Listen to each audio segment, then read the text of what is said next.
Well, I don't think this case is unique to New Zealand. What we're seeing is the rise of white supremacist nationalism is happening across what we might refer to as the Western world. And a lot of it is being promoted by, or at least in a way justified by, political leaders who not only openly discuss white nationalist narratives, but even the President Donald Trump refused to condemn this very, very real threat of white supremacist ideologies.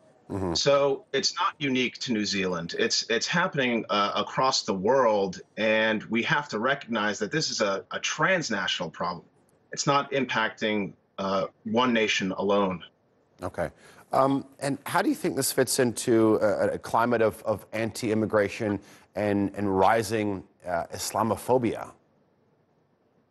Well, in the early 1990s, we had a scholar from Harvard University, Samuel Huntington. He came up with the clash of civilizations theory, which essentially created a binary. We had this idea of a Western world and an Islamic world, and he argued that they're fundamentally incompatible.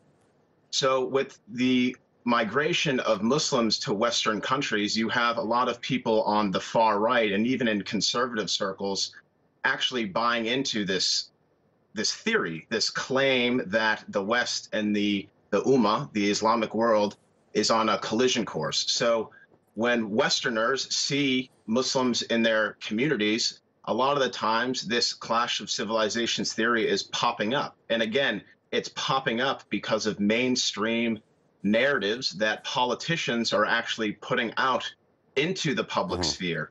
So they're playing on these fears.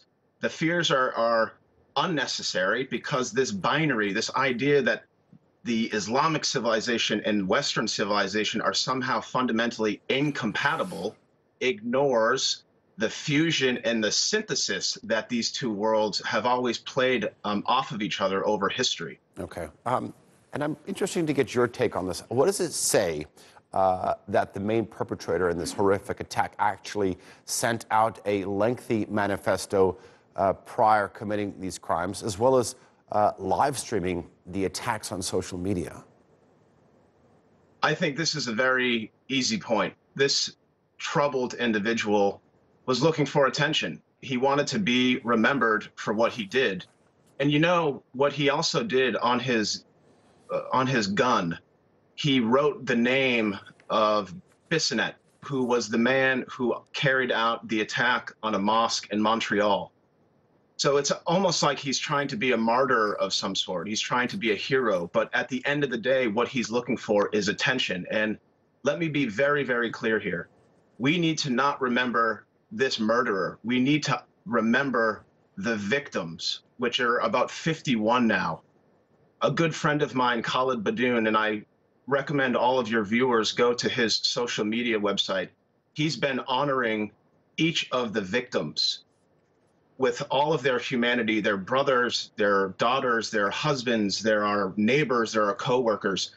These are the individuals, these are the legacies that need to be remembered, not the individual who live streamed this. He's just looking for attention.